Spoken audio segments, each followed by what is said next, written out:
अपने दुखों की वजह आप खुद न बने। गौतम बुद्ध।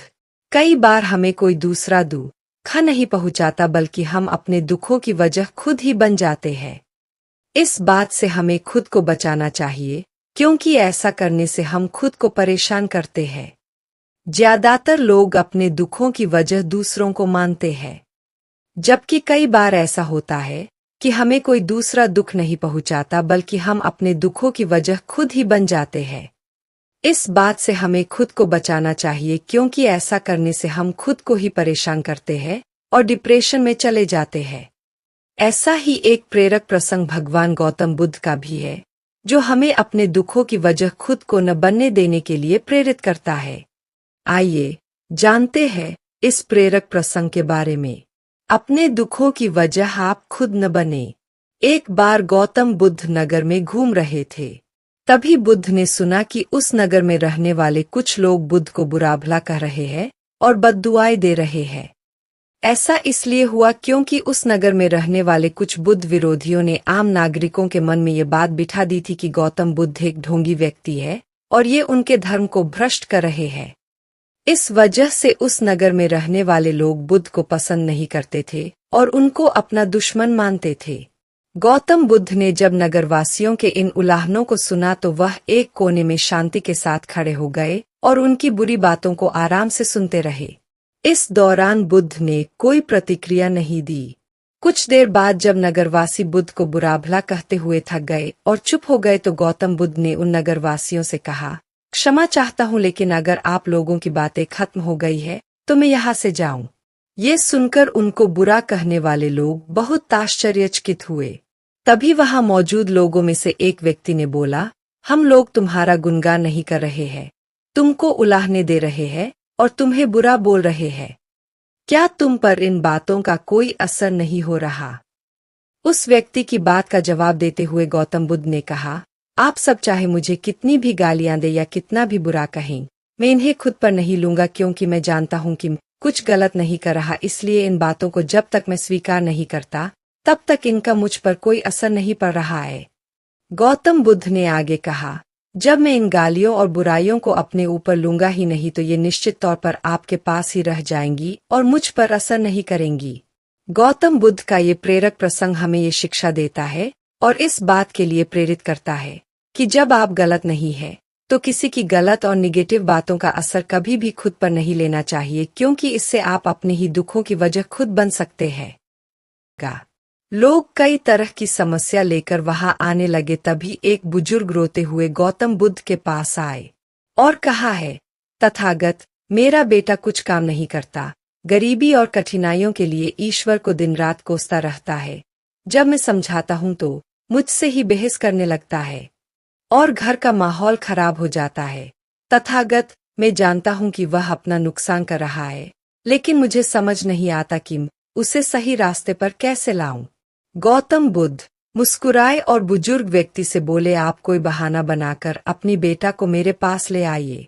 बुजुर्ग व्यक्ति ने कहा, मेरा बेटा किसी की बात नहीं सुनता, सबसे बहस करता है, मुझे डर है कहीं वो आपको भी कोई गलत बात ना कह दे। बुद्ध मुस्कुराए और बोले, चिंता मत करो, तुम बस उससे कहना कि मैं उसकी सारी समस्याओं का समाधान कर दूंगा। गौतम बुद्ध की बात सुनकर कुछ लोग बुजुर्ग के साथ उसके बेटे को बुलाने के लिए चल पड़े। दोपहर का समय था।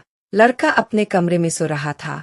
घर पहुंचते ही सबने उसे जगाया और उसे समझाना शुरू किया, लेकिन लड़का साथ चलने को तैयार नहीं हुआ।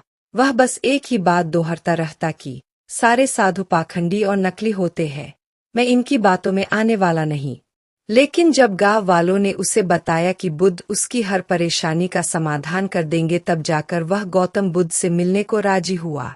अपने बेटे को लेकर जब बुजुर्ग व्यक्ति ने गौतम बुद्ध के पास पहुंचे तो लड़का बुद्ध को उल्टा बोलने लगा, किस बात के लिए आपने मुझे यहाँ बुलाया? अगर आप यह चाहते हो कि मैं ईश्वर को कोसना बंद कर दूं, तो मैं ऐसा कभी नहीं करूंगा, क्योंकि ईश्वर ने मुझे इस बेकार शरीर के अलावा दिया ही क्या है।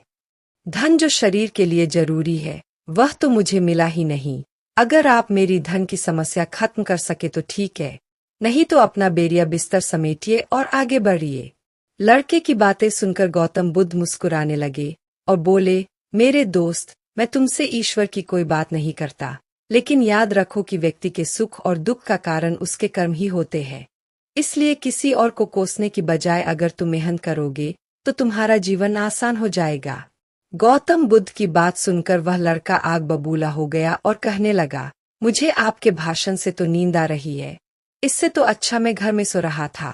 मैं यहाँ सिर्फ आपसे मदद के लिए आया हूँ। अगर आप मेरी समस्या हल कर सकते हैं तो कहे, नहीं तो गांव से चले जाइए। गौतम बुद्ध थोड़ी देर शांत रहे और समझ गए कि यह लड़का बेहद अड़ियल किस्म का है। गौतम बुद्ध उस नौजवान से बोले, मैं एक राजा को जानता हूँ और तुम्हें उससे धन दिलवा सकता हूँ, जिससे ना तुम केवल व्यापार वगैरह कर सको बल्कि इतना धन मिलेगा कि तुम अमीर बन जाओगे, लेकिन बदले में तुम्हें भी उसे कुछ देना होगा। वह लड़का बोला, मैं राजा को क्या दे सकता हूँ, मेरे पास तो कुछ भी नहीं है। गौतम बुद्ध ने कहा, राजा का एक पुत्र है जो जन्म से ही नेत्रहीन है। राजवैदी ने कहा है कि अगर राजकुमार को किसी जीवित व्यक्ति की आंखें मिल जाए तब वो ठीक हो सकता है। अगर तुम अपनी दोनों आंखें राजकुमार को दे दो तो राजा तुम्हें तुम्हारी वजन के बराबर सोने के सिक्के देंगे, फिर तुम अपना जीवन आराम से बिता सकते हो। यह सुनते ही डर के कारण लड़के ने आंखों पर हाथ रख लिए और जोर से कहा, यह आप क्या बोल रहे हैं? जीते जी कोई अपनी आंखें कैसे दे सकता है? कोई कितना भी धन क्यों ना दे, मैं अपनी आंखें नहीं दे सकता। गौतम बुद्ध बोले, कोई बात नहीं, दो नहीं तो सिर्फ एक ही आंख दे दो, फिर भी तुम्हें तुम्हारी वजन के बराबर सोने के सिक्के दिलवा दूंगा। वह लड़का फिर जमकर बोला, आप यह कैसी बातें कर रहे हैं? मुझे सोने का चाहे जितने सिक्के मिल जाए, मैं अपनी एक भी आंख नहीं दे सकता। मेरी आंखें अनमोल है। गौतम बुद्ध ने कहा, अगर तुमको और धन चाहिए तो बोलो, राजा मना नहीं करेगा। तो लड़का बोला, मेरी आंखें अमूल्य है, कृपया आप यह कहना बंद कर दे। मुझे किसी भी कीमत पर अपनी आंखें नहीं बेचनी। यह भी पढ़े, मौन रहने के फायदे, मौन रहने की शक्ति। Gautam Buddha story in Hindi.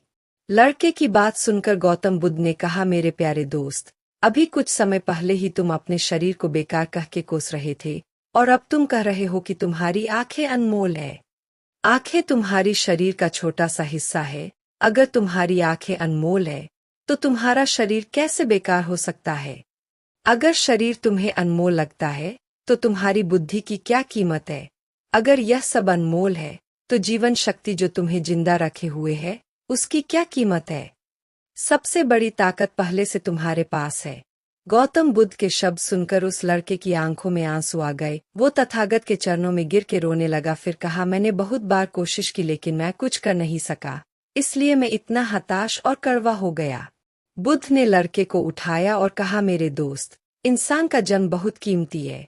केवल इंसान के पास ही इतना विवेक होता है कि वो सही गलत में अंतर कर सकता है।